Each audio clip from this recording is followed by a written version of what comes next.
Hello friends, इस session में हम बात करने वाले हैं बेसिक एप्लीकेशंस ऑफ कंप्यूटर, अर्थात कंप्यूटर का प्रयोग कहाँ कहाँ किया जाता है।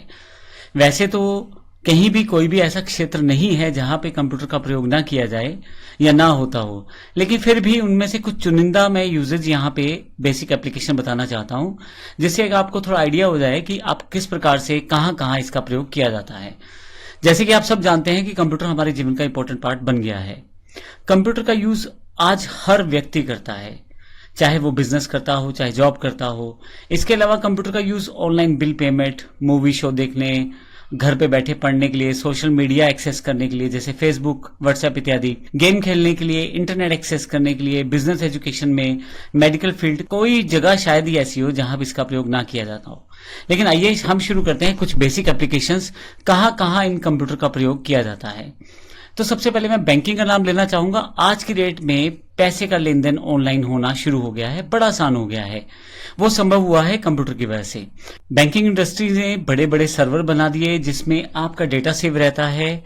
आप अपने मोबाइल से ही इवन उन डेटा को प्रयोग कर सकते हैं, एक अकाउंट से दूसरे अकाउंट में पैसा ट्रांसफर कर सकते हैं।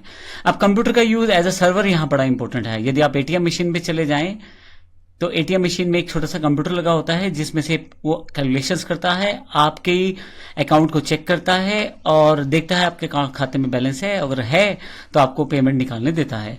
ये सारी सुविधाएं तभी प्राप्त हुई हैं जब हम लोग बैंकिंग में कंप्यूटर का इस्तेमाल कर रहे हैं। मैं आपको ये भी बता दूं कि डिपॉजिट करने के लिए, विड्रॉल करने के लिए, इवन आपके जो कैलकुलेशंस करने के लिए इंटरेस्ट की, आपने कहीं पैसा जमा करवाया है, 5 साल बाद कितना होगा, 2 साल बाद कितना होगा, सारी जानकारी कंप्यूटर के द्वारा दी जाती है। तो इस तरह से इतनी मुश्किल इंफॉर्मेशन जो है वो बड़ी आसान कर दी कंप्यूटर ने सेव करने के लिए। किसी भी तरह के बैंकिंग सेगमेंट हो वहां पे आप इस कंप्यूटर का प्रयोग देख सकते हैं। आप किसी बैंक में चले जाए, सभी कर्मचारियों के पास एक कंप्यूटर रहता है। यदि आप एटीएम मशीन में चले जाए तो वहां पे कंप्यूटर का इस्तेमाल होता है। सर्वर में कंप्यूटर लगे होते हैं और आपको बड़ा आसान सा इंटरफेस आजकल मोबाइल एप्लीकेशंस दे दी जहां से आप अपनी ट्रांजेक्शन को बड़ी आसानी से कर सकते हैं। और जब आप रिक्वेस्ट करते हैं अपने खाते के बैलेंस के लिए तो ये रिक्वेस्ट भी बैंकिंग में दिए गए बैंक सर्वर के पास जाती है और आपका बैलेंस आपको दिखाया जाता है कुछ सेकंड्स के साथ ही। तो ये बड़ा इंपॉर्टेंट यूजेज हो जाता है बैंकिंग में कंप्यूटर का। एंटरटेनमेंट, जैसा कि आप जानते हैं आज का युग कंप्यूटर का युग है, मोबाइल का युग है। तो यहाँ पे एंटरटेनमेंट का एक बड़ा सिंपल सा माध्यम बन गया है कंप्यूटर, क्योंकि जैसे मैंने आपको पहले पीछे फीचर्स में भी बताया था, कंप्यूटर में एक साथ आप कई काम कर सकते हैं। आप नीचे की तरफ आप साथ साथ वर्ड में टाइप भी कर सकते हैं, साथ साथ गाने भी सुन सकते हैं, आपका काम और आसान हो जाता है। आप मूवीज भी देख सकते हैं अपने लैपटॉप पीसीज पे, आप गेम्स भी खेल सकते हैं और आप सॉन्ग्स भी सुन सकते हैं। तो कितना बेहतर कर दिया है कंप्यूटर ने आपकी चीजों को। आप अगर डीजे इंडस्ट्री को देखें तो सारा का सारा डीजे इंडस्ट्री कंप्यूटर बेस्ड है। वहां एक लैपटॉप का इस्तेमाल होता है और स्पीकर्स का इस्तेमाल होता है। इसके अतिरिक्त वो जो लाइटिंग का सेगमेंट होता है उसमें भी एनिमेशन कंप्यूटर के द्वारा ही दी जाती है। तो इस तरह से एक एंटरटेनमेंट सेगमेंट में बड़ा इंपॉर्टेंट हो गया है कंप्यूटर का प्रयोग होना। इसके अतिरिक्त यदि आप एप्स में या आप सोशल मीडिया में दी जाने वाली या दिखाई जाने वाली ग्राफिक्स या एनिमेशंस को देखें तो वो भी कंप्यूटर के द्वारा ही बनाई जाती हैं। आपके पास मोबाइल में यदि आपने कुछ कैप्चर किया है उसे कंप्यूटर में लाके आप उसको फिर से एडिटिंग कर सकते हैं, कुछ जोड़ सकते हैं, कुछ घटा सकते हैं। ये सब चीजें भी कंप्यूटर के द्वारा संभव है। आप जानते होंगे बच्चों की जो मूवीज बनती हैं, कार्टून मूवीज हैं या एनिमेशन मूवीज हैं, वो भी कंप्यूटर के द्वारा ही संभव हो पाई हैं, क्योंकि इतने बेहतर एडिटिंग सॉफ्टवेयर हैं कि आप बड़ी जल्दी से 3D लेवल और 4D लेवल तक बड़ी आसानी से आप एडिटिंग कर पाते हैं। और जब आप उस मूवी को देखें तो आपको लगेगा ही नहीं कि ये कोई एनिमेटेड मूवी है या फिक्शनल मूवी है या एक इमेजिनरी मूवी है। बिल्कुल ऐसा लगेगा आपने रियल मूवी देखा है। ये सब कुछ कंप्यूटर के द्वारा संभव हुआ है। इसके लिए कई तरह के सॉफ्टवेयर इस्तेमाल किए जाते हैं जो हम लोग आने वाले सेशंस में जानकारी भी लेंगे। अगर कोई बिजनेस की बात करें जो कंप्यूटर से छूता हो तो शायद मुझे नहीं याद आता कोई बिजनेस ऐसा जो कंप्यूटर से छूता रह गया हो। हर बिजनेस में कंप्यूटर का प्रयोग किया जाता है, चाहे मार्केटिंग ले लें, रिटेलिंग ले लें, बैंकिंग ले लें, स्टॉक ट्रेडिंग ले लें, आप प्रोडक्शन ले लें, होलसेलिंग ले लें, किसी भी तरह का बिजनेस हो, ऑनलाइन बिजनेस ले लें, ऑफलाइन बिजनेस ले लें, सभी तरह का जो काम है वो अब कंप्यूटर के साथ संभव है। मैं एक सिंपल एग्जांपल दे देता हूं। अगर आप ये जानना चाहते हैं कि आपको किससे पैसा लेना देना है तो बड़ी आसानी से आप बिजनेस सेगमेंट में जान सकते हैं कंप्यूटर के द्वारा, क्योंकि अकाउंट्स कंप्यूटर में मेंटेन किया गया है। इसी तरह से आप ये जानना चाहते हैं कि किसका ऑर्डर प्राप्त हुआ है ऑनलाइन और किसका नहीं हुआ, ये भी आप बड़ी आसानी से देख सकते हैं कंप्यूटर के द्वारा। तो बिजनेस में कंप्यूटर एक बड़ा अहम अंग बन गया है, उसके बिना काम करना बड़ा टिपिकल हो गया है। कंप्यूटर ने बहुत मुश्किल काम बड़े आसान कर दिए हैं। आपको कहीं भी आना जाना नहीं है। बिजनेस मोड में आप डायरेक्ट ऑनलाइन बात कर सकते हैं, आप चाहें तो फेस टू फेस बात कर सकते हैं, आप ईमेल्स भेज सकते हैं, आप वेबसाइट दिखा सकते हैं, सब कंप्यूटर की वजह से संभव हुआ है। कंप्यूटर का जो सबसे इंपॉर्टेंट एक और यूज है वो है डेटा प्रोसेसिंग के ऊपर। कंप्यूटर लार्ज स्केल पर डेटा प्रोसेसिंग बड़ी आसानी से कर सकता है। मैं एक एग्जांपल दे देता हूं। जैसे मान लीजिए मुझे ये जानना है कि पिछले 10 साल में एक कंपनी ने सबसे ज्यादा खर्च कहां किया, या मान लीजिए ये जानना है कि पिछले 10 साल में मेरी टोटल सेल पर डे जो रही उसका टोटल कितना रहा। तो कंप्यूटर ऐसी इंफॉर्मेशन को कुछ ही सेकंड्स में कैलकुलेट करके मुझे दे देगा।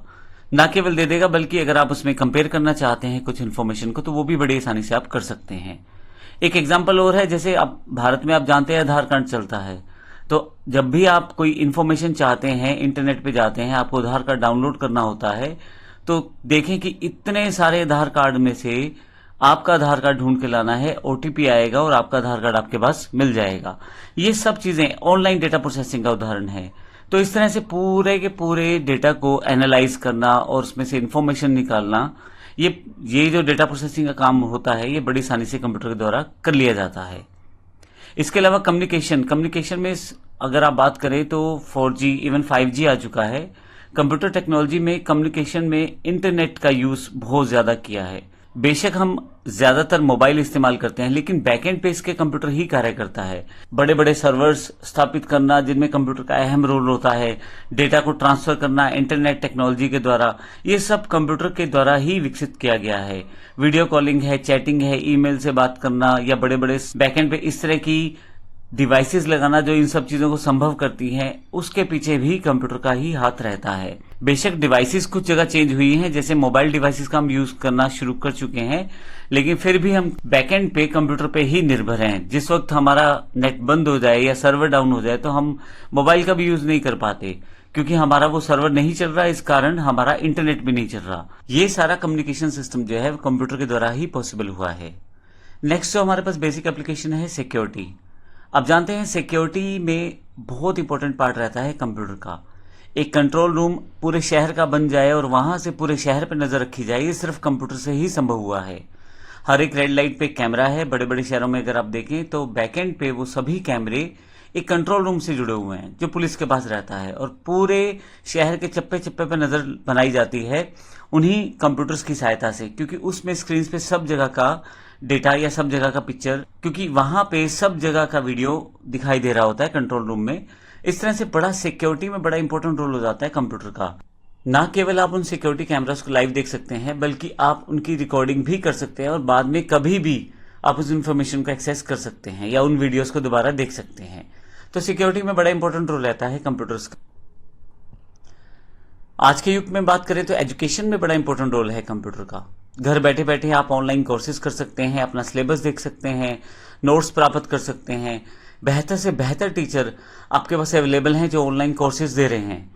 आप घर बैठे ही कंप्यूटर के माध्यम से ऑनलाइन क्लासेस भी अटेंड कर सकते हैं, क्योंकि टीचर के पास अपना प्रोसेस रहता है, अपने सॉफ्टवेयर हार्डवेयर रहते हैं और स्टूडेंट कहीं भी बैठे उससे कनेक्ट होकर अपने लेक्चर्स को अटेंड कर सकता है। ना केवल स्कूल्स, कॉलेज और यूनिवर्सिटीज ने बल्कि ओपन मार्केट में भी बहुत सारी कंपनियां इस तरह के कोर्सेज करवाती हैं। तो एजुकेशन प्राप्त करना बड़ा आसान हो गया एक स्टूडेंट के लिए। कहीं से भी वो बेहतर टीचर से जुड़ के अपना कोर्स कर सकता है। आप कहीं भी दुनिया में किसी भी कोने में बैठे हैं, दुनिया के किसी दूसरे कोने में बैठे हुए टीचर से आप शिक्षा प्राप्त कर सकते हैं, सर्टिफिकेशन ले सकते हैं। सारी चीजें ऑनलाइन हो चुकी हैं। ऑनलाइन टेस्ट दिया जाता है, ऑनलाइन ही सर्टिफिकेशन प्राप्त हो जाता है, ऑनलाइन ही वेरिफिकेशन हो जाती है। तो ये सब चीजें जो बड़ी पॉसिबल हो गई हैं वो कंप्यूटर की सहायता से ही हुई हैं। हमारे पास अगला जो इसका एप्लीकेशन है कंप्यूटर का जो इंपॉर्टेंट है, वेदर फोरकास्टिंग से रिलेटेड है। आप अगर मौसम की भविष्यवाणी सुने टीवी पे तो वहां पहले ही बता दिया जाता है कि कहीं कोई तूफान आने वाला है, या सूखा पड़ने का डर है, या बाढ़ आने वाली है, और या बारिश आने वाली है। इन सब चीजों को कंप्यूटर के साथ ही फोरकास्ट किया जाता है, यानी कि कंप्यूटर से पहले ही एनालाइज कर लिया जाता है कि कहां बारिश हो सकती है। और सुपर कंप्यूटर से इस जगह पे बहुत काम आते हैं। साथ में सैटेलाइट्स का प्रयोग किया जाता है और पूरी इंफॉर्मेशन को पहले से ही चेक कर लिया जाता है। इससे किसी भी खतरे से निपटने की पहले से तैयारी कर ली जाती है, ताकि जब वो खतरा वहां हो तो लोगों की जान बचाई जा सके। ये केवल कंप्यूटर के द्वारा ही पॉसिबल हुआ है। तो इस तरह से हमने इस सेशन में जानकारी ली है कि बेसिक एप्लीकेशन कौन सी है कंप्यूटर की, कहाँ कहाँ किस किस जगह कंप्यूटर का किस तरह से इस्तेमाल किया जाता है, जो एक तरह से कंप्यूटर की उपलब्धता ही बताता है। अगले सेशन में हम कंप्यूटर के डिफरेंट प्रकार के बारे में जानेंगे और देखेंगे किस किस तरह के कंप्यूटर हैं और किस तरह से उनका प्रयोग किया जाता है।